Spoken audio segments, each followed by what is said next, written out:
This is your daily briefing and you're most welcome to it.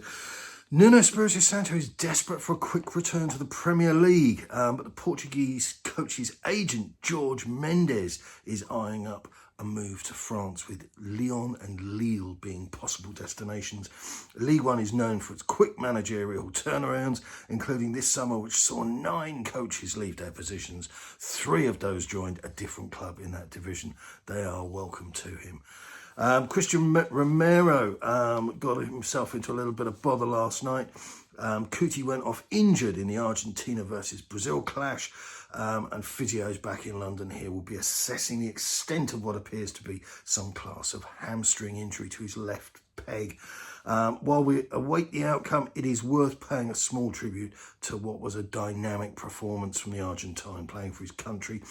Total successful actions right up there at 75%, which is precisely the sort of reliability one would hope to see from a top-of-the-range centre-back. We are allowed nice things. Passing was equally on point at 94%, and elsewhere Kuti offered strong value, winning 60% of his ground duels. More please. Great to see him kind of growing and improving the whole time. Really want to see it in a Spurs shirt. And upon that note, if one were to look for causes for concern, and as older adults opposed to mindlessly woofing sea lions, it would be pleasing to see all our players replicate their international form in a Tottenham shirt. We do pay their wages. Great goal from one of Tottenham's somewhat forgotten men, Steven Bergwijn, last night. Netherlands beat Norway by 2-0, and the pass to Steven was horribly underhit, but the 24-year-old unleashed a magnificent and memorable strike. Bergwijn also made the assist for Barcelona's Memphis Depay, and the victory sealed that the men in orange are top spot at the World Cup qualifying Group G. Certainly a convincing performance, but Bergwijn is likely to still face an uphill task to crack Antonio Conte's starting 11. All right, Slags, it's Tim Sherwood again, folks. This man, Conte, is very demanding. Sherwood told Premier League Daily. He'll see Daniel Levy there every day. I'm not sure he's ever had that sort of dynamic before. And when he goes into the training ground every day and sees the president of the football club there, he will be asking Daniel what has he been doing today, and I'm sure, and Paratici will also be getting it in the ear hole as well, said the former Tottenham manager and all-round fiend. Harry Kane's goal drought is over, certainly if 7 goals in 2 games are anything to go by. But this was an eruption, as welcome as it was, against 2 of the dullest sides in world football today.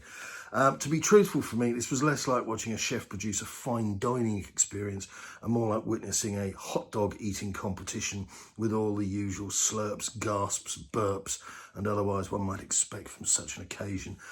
What is Kane going to tell his grandchildren about his career, about titles and trophies he secured, or about how many days it took to shake off the smell of mustard and ketchup after his biggest binges? I think there's a thing there with Kane, you know, with his, because I know he's quite obsessed with the NFL, and just the way that you have that whole different setup with the draft system. And sure, I know you have Super Bowls, but it's very heavily stat-based, and there was numerous people having a digging Kane out after his thing, and there was a photo of them on the plane. He's holding the ball like it's something special, and I don't think he's reading the room. People, football fans in this country, in the UK certainly, this business, I've got a mountain of goals. It's not sending people wild. People like silverware, you know, trophies. That's the metric. We've got Leeds coming up. We'll do a little bit before that, but I'll just give you this at the moment. Michael Owen here. The international break came at just the right time for Spurs, he says, and has allowed Conte a couple of weeks to find his feet and work on the training ground. He's a fantastic coach, but he'll need to get his ideas across pretty quickly. Remarkably, Spurs have had the fewest shots in the league, although I'm sure that will change, said Michael. Leeds are unbeaten in 3, but need to convert some of the draws into wins. They've got just 1 clean sheet in the league. Nobody has less. I can't see this being a good away trip for Leeds. I think Conte will look to kickstart his Spurs tenure here, and his players will be really up for this. We'll wait and see. On Oliver Skip is suspended, and Pierre Højbjerg and Christian Romero are both question marks over them in relation to injury. That's a lot. Some of these aren't coming out to you, every single day, but I am kind of ruled by, worthwhile content, and I hope you appreciate that. Right, that's a lot. Good luck, and keep it on.